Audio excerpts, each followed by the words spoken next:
আসসালামু আলাইকুম রহমতুল্লাহি ওয়া বারাকাতুহু। সম্মানিত দিনী ভাই ও বোনেরা, আমি আজকে একটা ইমাম বুখারী রহিমাহুল্লাহর একটা সংক্ষিপ্ত দিনদারিতার ঘটনা বলবো। পুরো ভিডিওটা একটু মন দিয়ে শুনবেন। তো ইমাম বুখারী রহিমাহুল্লাহ একদিন আহ, দ্বীনি জ্ঞান অর্জনের জন্য একটা ব্যাগের মধ্যে 1000 দিনার নিয়ে বের হলেন। তো এই ব্যাপারটা একটা চোরে খেয়াল করলো যে উনি 1000 দিনার একটা ব্যাগের মধ্যে নিয়ে বের হচ্ছেন। যে পথিমধ্যে চুরি করার জন্য সর্বোত্তম চেষ্টা করলো যে 1000 দিনার চুরি করা যায় কিনা। তো সে ব্যর্থ হলো। তো পরিশেষে ইমাম বুখারী রহিমাহুল্লাহ উনি একটা নৌকার মধ্যে উঠে পড়লেন, নৌকা দিয়ে যাবেন।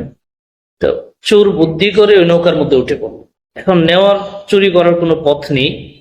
তো চোর অনেকক্ষণ বুদ্ধি করার পরে ভাবলো যে সমস্ত নৌকার মানুষকে বলল যে আমার কাছে 1000 স্বর্ণ মুদ্রা ছিল, ব্যাগের কালার এরকম ছিল যেরকম ইমাম বুখারী রহিমাহুল্লাহর কাছে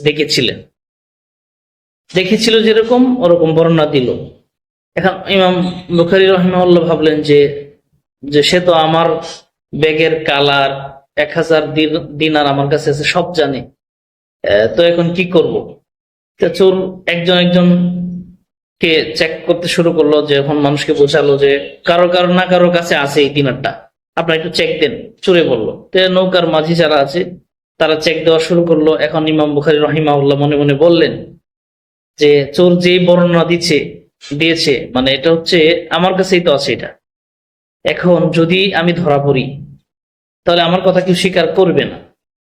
তো তাহলে আমি যে এতদিন ইলম চর্চা করলাম, হাদিসগুলো সংগ্রহ করলাম বা দিনের উপরে অটল আছি, এটা তো এক নিমিষেই সব শেষ হয়ে যাবে। আমার এতদিনের সাধনা এটা মিথ্যার কারণে শেষ হয়ে যাবে, আমি এটা হতে দিব না। তো উনি কি করলেন, এই 1000 দিনার গুলো নদীতে ফেলে দিলেন। তো পরবর্তীতে একজন একজন চেক করার পরে ওনার কাছেও চেক করলেন। তা আর পাওয়া গেল না। পরিশেষে চোরকে সবাই মিলে অপদস্থ করলো, আল্লাহ করালেন এটা। তো এক সময় চোরে একান্তে গিয়ে ইমাম বুখারী রহিমাহুল্লাহকে জিজ্ঞেস করলেন যে আপনার কাছে তো 1000 দিনার ছিল, এগুলা কোথায়?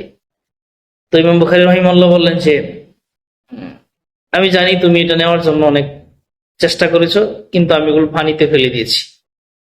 দেখেন, যেটা আমি বলার জন্য চেষ্টা করছি এটা হলো দিন বাঁচাতে গিয়ে, দিনদারিতা বাঁচাতে গিয়ে আপনার ক্ষতি হলে এমন কোন জায়গায় যাবেন না, এমন কোনো কাজ করবেন না যেটা দিনের বিন্দু পরিমাণ ক্ষতি হয়। একটু লোভের জন্য, একটু আশার জন্য এমন